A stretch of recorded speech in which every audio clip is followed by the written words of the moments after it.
Bendiciones a todos, Dios los bendiga. Bueno, pues hoy vamos a estudiar la segunda parte, o mejor dicho, el segundo componente de lo que compone el espíritu. Hemos estudiado por 2 días acerca de la intuición y hoy estudiaremos el segundo componente, que es la comunión con Dios. ¿Cómo es la comunión con el mundo físico y cómo es la comunión en el espíritu? Escuchen muy bien. Con el mundo material nos comunicamos a través del cuerpo. Con el mundo espiritual nos comunicamos a través del espíritu. Y esta comunicación con lo espiritual no se realiza por medio de la mente o la emoción, sino por medio del espíritu o su facultad de intuición, como hemos estudiado estos 2 días. Si conocemos el modo de operar de nuestra intuición, nos va a ser fácil se nos va a hacer fácil entender la naturaleza de nuestra comunión con Dios. Para adorar a Dios y asociarnos con Él, el hombre tiene que tener una naturaleza similar a la suya. Por eso dice Juan 4:24 que Dios es espíritu y los que le adoran en espíritu y en verdad es necesario que le adoren. No puede existir comunicación entre dos naturalezas que son diferentes.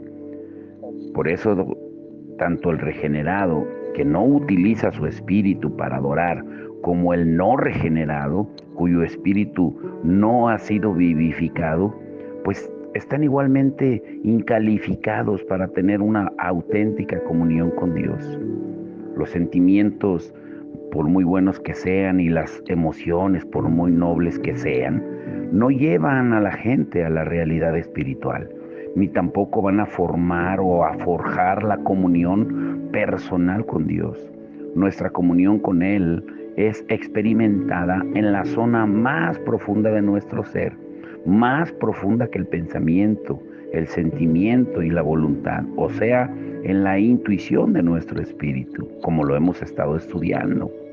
Ahora, un perfecto estudio a fondo del pasaje de Primera de Corintios 2, del versículo 9 hasta el capítulo 3, versículo 2, nos va a dar un panorama muy claro del modo en que el hombre tiene comunión con Dios y la manera en que el hombre conoce las realidades de Dios a través de la intuición de su espíritu.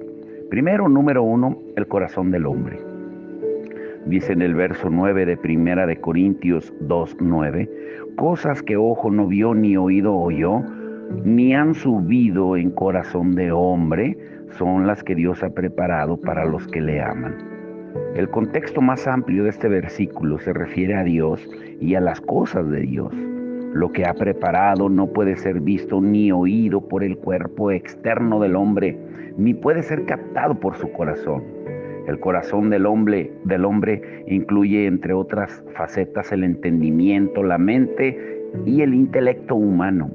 El pensamiento humano no puede hacerse cargo de la obra de Dios, puesto que la obra de Dios trasciende, y es por eso muy evidente que aquel que desea conocer a Dios y comunicarse con Él no puede depender de su simple pensamiento.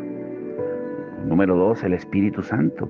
Dice en el verso 10, pero Dios nos la reveló a nosotros por el Espíritu Santo, porque el Espíritu todo lo escudriña, aún lo profundo de Dios.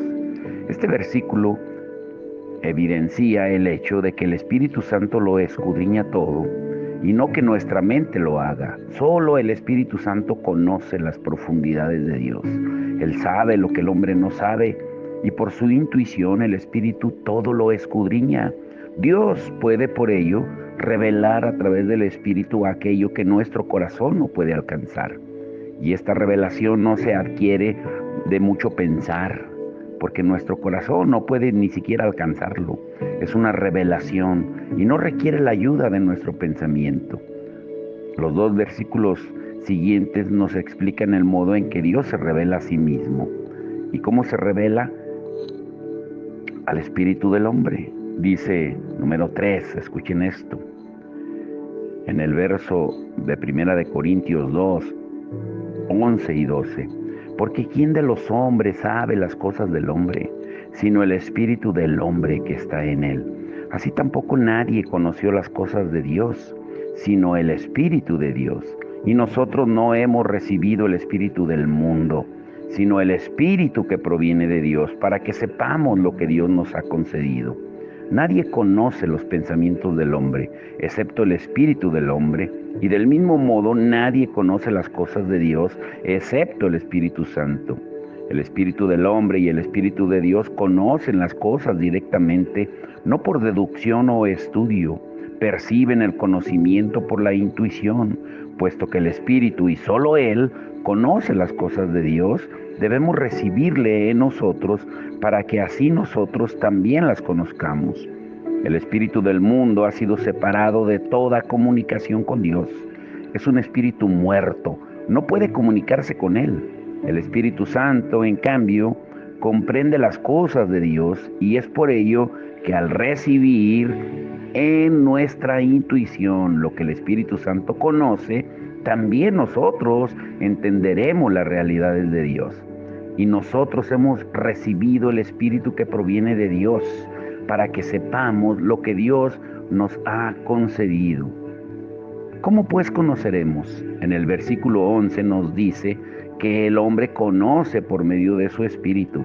El Espíritu Santo descubre a nuestro espíritu aquello que conoce intuitivamente, para que nosotros también le conozcamos intuitivamente.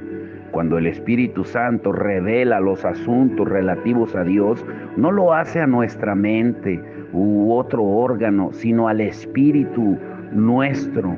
Dios sabe que este es el único lugar donde sus cosas pueden ser captadas y no en la mente. Aunque la mente pueda pensar y descubrir muchas cosas, no puede conocerlas. Y de esto podemos deducir la alta estima en que Dios tiene al espíritu del hombre, el espíritu regenerado. Antes del nuevo nacimiento, el espíritu del hombre estaba muerto y por lo tanto Dios no podía comunicar su voluntad a una persona así. El cerebro más inteligente no puede conocer la mentalidad de Dios. Tanto la comunión de Dios con el hombre como la alabanza de Dios por el hombre son solo posibles por parte del espíritu regenerado del hombre. Sin él, Dios y el hombre se encuentran separados. El primer paso para la comunión con Dios es la revitalización del espíritu del hombre, o sea, que nazca de verdad de nuevo. Puesto que el hombre goza de libre voluntad, tiene autoridad para decidir en sus asuntos particulares. Y es por ello que continuará enfrentándose con muchas tentaciones después del nuevo nacimiento. Es posible que por su necesidad o sus prejuicios no le dé al espíritu y a su intuición el lugar que les corresponde. Dios acepta el espíritu como el lugar donde Él se comunica con el hombre y el hombre con Él. Pero el creyente sigue andando en la confianza de la mente y la emoción, y muchas veces ni hace el menor caso a la voz de la intuición, y su principio continúa siendo seguir lo razonable, lo que entiende, lo hermoso, lo agradable, lo interesante, incluso si tiene el corazón dispuesto a hacer la voluntad de Dios. Y muchas veces tomará sus ideas impulsivas o sus pensamientos más lógicos como si se tratara de la intención de Dios, sin darse cuenta de que lo que tiene que seguir es el pensamiento expresado por el Espíritu Santo en su intuición. Quizás algunas veces esté dispuesto a oír la voz de la intuición, pero al no poder sosegar, calmar sus propios sentimientos, la va a percibir confusa y borrosa. El andar, pues, según el Espíritu, se ha convertido en un asunto ocasional, en lugar de ser la ley básica en la vida cotidiana del creyente. Si el conocimiento inicial de la voluntad de Dios es tan difícil, pues ¿quién se va a maravillar de la ausencia de una revelación más profunda? ¿Cómo conoceremos pues en nuestro espíritu la voluntad de Dios para nuestro tiempo? La realidad de la lucha espiritual y las verdades más profundas de la Biblia, ¿cómo las vamos a conocer? Porque nuestra adoración corresponde solamente a aquello que consideramos mejor o a aquello que sentimos bajo la presión del momento. Y es por eso que la comunión con Dios en nuestra intuición se convierte en un fenómeno imperceptible. Un creyente debe reconocer que solo el Espíritu Santo comprende las cosas de Dios. Es la única persona que puede transmitir este conocimiento al hombre, que lo recibe a través de los medios apropiados, es decir, la intuición de su espíritu. La conjunción de estas dos instituciones, Espíritu Santo y Espíritu del hombre, capacita al hombre para captar la intención de Dios. Ahora, en el verso 13 dice, lo cual también hablamos, no con palabras enseñadas por sabiduría humana, sino con las que enseña el Espíritu, acomodando lo espiritual a lo espiritual. ¿Cómo vamos a impartir a los demás las cosas que Dios nos ha comunicado intuitivamente en el Espíritu? Si conocemos las realidades de Dios, nuestra obligación ahora es proclamarlas. El apóstol Pablo declara que no las transmite en términos enseñados por la sabiduría humana, son impartidas. Escuchen esto, espero que lo entiendan. La mayoría de las predicaciones se comparten, pero solamente las predicaciones que vienen del Espíritu se imparten. No es lo mismo compartir que impartir. Esa sabiduría pertenece a la mente humana cuando solo se comparte y es el resultado de la actividad del cerebro del hombre. Pero Pablo afirma categóricamente que no utiliza las palabras originadas en la mente para comunicar lo que el Espíritu sabe concerniente a las cosas de Dios. Pablo era muy sabio. Seguramente era capaz de formular frases nuevas y maravillosas y de pronunciar mensajes muy elocuentes con una buena organización y un montón de parábolas ilustrativas. Él conocía el método con que hacer entender su pensamiento a la gente, pero a pesar de eso se niega a utilizar la terminología usada por la sabiduría humana. Esta afirmación y actitud del apóstol Pablo indica no solo que la inteligencia humana es inútil para conocer las cosas de Dios, sino también que es secundaria en el momento de impartir conocimiento espiritual. El apóstol expresa las realidades de Dios con una fraseología enseñada por el mismo Espíritu. Él recibe sus instrucciones en la intuición. No hay nada de valor en la vida del creyente, solamente aquello que se encuentra en el Espíritu. Incluso para transmitir el conocimiento espiritual necesita palabras espirituales. La intuición no se apropia tan solo de aquello que el Espíritu le ha descubierto, sino también de las palabras, para así revelar a otros el conocimiento. Pero ¿cuántas veces los creyentes tratan de comunicar aquello que Dios les ha mostrado, pero son incapaces de encontrar las palabras que transmitan su mensaje, el significado fundamental de lo que se les ha revelado? ¿Por qué? Porque no han recibido las palabras en su espíritu. En otras palabras, mientras espera en el Señor, el creyente siente algo que se levanta en el centro de su ser, y quizás solamente unas pocas palabras. Con esas escasas palabras, sin embargo, es capaz de comunicar adecuadamente lo que el Señor le ha revelado. Y es entonces que se da cuenta del modo en que Dios le utiliza para testimonio suyo.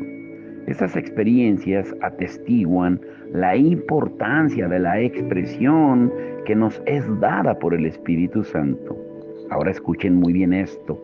Hay dos clases de expresión, la natural y la dada por el Espíritu Santo. El tipo de expresión que está en Hechos 2:4 es indispensable en el servicio espiritual. Por muy elocuente que sea la expresión natural, está falta de poder para comunicar las cosas de Dios. Podemos estar orgullosos de haber hablado bien, pero no hemos conseguido expresar el pensamiento del Espíritu. Las palabras espirituales, esto es, la terminología recibida por el Espíritu, es la única que puede acumular conocimiento espiritual. Si llevamos la carga del mensaje del Señor en nuestro espíritu, como si un fuego ardiera en nuestro interior y sin embargo no tenemos los medios para desprendernos de esa carga, debemos esperar la expresión que nos dará el Espíritu, de modo que podamos proclamar su mensaje y cumplir esta obligación. Si inadvertidamente usamos el lenguaje empleado por la sabiduría humana, en lugar de esperar a que nos sean transmitidas las palabras adecuadas por el Espíritu Santo, nuestra efectividad espiritual será nula. El Espíritu Santo habla basado, o la persona, mejor dicho, habla basada solamente en sus argumentos terrenales y solo puede mover a la gente a admitir que la teoría presentada es realmente buena y puede mover sus emociones, pero no su espíritu. A veces disfrutamos muchas experiencias espirituales, pero no somos capaces de presentarlas de modo claro, hasta que otros creyentes lo facilitan con una palabra. Y esto se debe a que hasta el momento en que oímos a otros expresando nuestra propia experiencia espiritual, todavía no habíamos recibido en nuestro espíritu las palabras explícitas del Señor. Las verdades espirituales deben ser expresadas en frases espirituales. Debemos emplear medios espirituales para conseguir objetivos espirituales. Esto es lo que el Señor desea enseñarnos. Lo carnal, por ser carnal, no será nunca espiritual. Si esperamos alcanzar nuestros objetivos espirituales con nuestros pensamientos, emociones, estamos pidiendo que salga agua dulce de fuentes de agua amarga. Todas las cosas de Dios, buscar su voluntad, obedecer sus mandamientos, proclamar su mensaje, son efectivas cuando nacen de la comunión con Dios en el Espíritu. Cualquier cosa que realicemos por medio de nuestros pensamientos, talentos o métodos, Dios los va a tener por inútiles. Ahora, escuchen este punto, el punto número 4, los anímicos no regenerados y los espirituales. ¿En qué se diferencian? Bueno, la misma palabra lo dice. Dice en el verso 14 de 1 Corintios 2:14. Pero el hombre natural, original, anímico, no percibe las cosas que son del Espíritu de Dios, porque para él son locura y no las puede entender, porque se han de discernir espiritualmente. Los anímicos, o sea, los que todavía no han nacido de nuevo y que por lo tanto no tienen un nuevo espíritu, dado que su facultad intuitiva está muerta para Dios, todo lo que tienen son las facultades del alma. Son capaces de decidir lo que quieren por medio de la razón y sus afectos, pero no habiendo recibido un espíritu regenerado, no tienen el poder para recibir las cosas de Dios. Aunque estas personas puedan observar y pensar, no tienen el poder intuitivo básico, no pueden hacer suyo lo que Dios solo revela al espíritu del hombre. Por eso, qué inadecuados son los talentos naturales del hombre. Tienen muchas habilidades, pero ninguna puede sustituir a la intuición espiritual. Puesto que el hombre está muerto para Dios, no hay en él ningún órgano por medio del cual pueda asimilar las cosas de Dios. No hay nada en un hombre anímico que le capacite para comunicarse con Dios.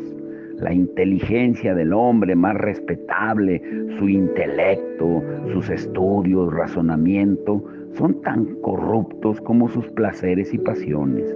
Ambas inclinaciones son incompetentes para captar a Dios. Incluso un hombre regenerado, si intenta comunicarse con Dios utilizando su mente y su observación, igual que el no nacido de nuevo, en lugar de su espíritu, estará incapacitado para percibir las cosas de Dios. Aquellos elementos que nos pertenecen por naturaleza no varían su función una vez que hemos sido regenerados. Una mente es aún una mente y una voluntad una voluntad. Estos órganos nunca serán aptos para la comunicación con Dios. La persona anímica no regenerada no solo es incapaz de captar las cosas de Dios, sino que además las considera locura. Y de acuerdo con su lógica, las revelaciones intuitivas son cosa de locos, porque se trata de fenómenos irracionales contra naturaleza y contra la sabiduría del mundo, en conflicto con el sentido común y el raciocinio. La mente se deleita en todo aquello que es lógico, abierto al análisis y al atractivo psicológico. Pero Dios, sin embargo, no está gobernado por las leyes de los hombres. Y es por eso que sus acciones son locura para los que andan en el alma, para los anímicos. La locura mencionada en este capítulo de 1 Corintios 2 es sin duda la locura de la crucifixión del Señor Jesús. La palabra de la cruz no habla solo del Salvador que murió en nuestro lugar, sino también de los creyentes que han muerto con el Salvador, como Pablo lo dice en Gálatas 2:20.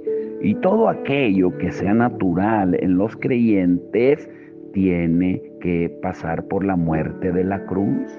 La mente quizás acepte esto como una teoría, pero lo rechazará en el terreno de la práctica, puesto que la persona anímica no regenerada no recibe con agrado esta palabra de la cruz, pues es obvio que no entiende de qué se trata. La recepción precede al conocimiento. La habilidad o no de recibir demuestra la presencia o ausencia del espíritu vivificado. La capacidad o incapacidad de conocer manifiesta el carácter vivo o moribundo de la facultad intuitiva. El espíritu tiene que ser primeramente vivificado si es que queremos estar capacitados para recibir las cosas de Dios con un espíritu vivificado. Recibimos también entonces la capacidad intuitiva de apropiarnos las cosas de Dios.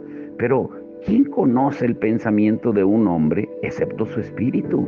Una persona anímica no puede discernir las realidades de Dios porque no disfruta de este nuevo espíritu que lleva en el poder intuitivo del discernimiento. El apóstol Pablo prosigue explicando por qué el hombre anímico está incapacitado para recibir y conocer los asuntos de Dios, porque se han de discernir espiritualmente. Démonos cuenta de la frecuencia con que el Espíritu Santo acentúa el hecho de que el espíritu del hombre es el lugar donde se establece la comunión con Dios. El punto primordial de esta porción de las Escrituras es probar y demostrar que el espíritu del hombre es básico y único en cualquier comunicación con Dios y el conocimiento de las cuestiones divinas. Cada elemento tiene su uso propio. El espíritu es utilizado para conocer las realidades celestiales y no intentamos menospreciar el uso de las facultades anímicas porque las consideramos útiles, aunque de modo secundario. Tienen que estar controladas. La mente igualmente debe someterse al espíritu y seguir aquello que la intuición haya percibido como la voluntad de Dios, y no debe concebir sus propias ideas y luego exigirle al hombre que obedezca. La emoción tiene también que seguir los dictados del espíritu. Aborrecer y amar deben ser según las simpatías del espíritu. La voluntad también se debe someter. Si todas estas facultades anímicas estuvieran en lugar secundario, el creyente haría grandes progresos en su vida espiritual. Pero por desgracia, muchos cristianos le dan prioridad en su vida, eliminando la posición del espíritu. Ahora, ¿es pues extraño que no tengan vida espiritual? Claro que no, porque siguen su alma. El espíritu tiene que ser restaurado a su posición. Un creyente tiene que saber esperar en el Espíritu la revelación de Dios. A menos que ascienda al lugar que le corresponda, el hombre no podrá conocer lo que solamente el Espíritu puede conocer. Esa es la razón por la que el versículo 13 añade la frase acomodando lo espiritual a lo espiritual, porque únicamente los que son sensibles espiritualmente pueden captar las cosas reveladas en el Espíritu. Primera de Corintios 2:15 dice, el hombre espiritual juzga todas las cosas, pero él no es juzgado de nadie. El hombre espiritual es un ser que domina y que tiene una intuición altamente sensible y está calificado para ejercer sus funciones porque su tranquilidad no es perturbada por la mente, por la emoción y la voluntad del alma. ¿Por qué puede juzgar todas las cosas el hombre espiritual? Es una buena pregunta. Porque su intuición se apoya en el Espíritu Santo para su conocimiento. ¿Y porque no es juzgado por nadie? Porque nadie conoce cómo y qué le revela el Espíritu a su intuición. Si el conocimiento de un creyente depende de su intelecto, pues entonces solamente los dotados de modo natural, los estudiosos, podrán juzgar en todos los asuntos. La sabiduría y la educación mundana serían indispensables. Y un hombre instruido sería juzgado solamente por aquellos que fueran tan sabios como él o más sabios todavía, porque serían capaces de entender la línea de pensamiento. Pero el conocimiento espiritual está basado, en cambio, en la intuición espiritual. No hay límite para el conocimiento de un cristiano si es espiritual y tiene una intuición sensible. Su mente puede que sea poco despejada, pero el Espíritu Santo le conduce a la realidad espiritual y el Espíritu le ilumina la mente. El modo en que el Espíritu se revela sobrepasa la imaginación humana. ¿Por qué? ¿Quién conoció la mente del Señor? ¿Quién le instruirá? Mas nosotros tenemos la mente de Cristo, en el verso 16. Aquí se plantea un problema. Nadie en el mundo ha conocido la mente del Señor como para instruirle, porque todos los hombres no son regenerados. El único modo de alcanzar a Dios es por la intuición. Pero, ¿cómo puede una persona cuyo espíritu está muerto conocer la mente del Señor?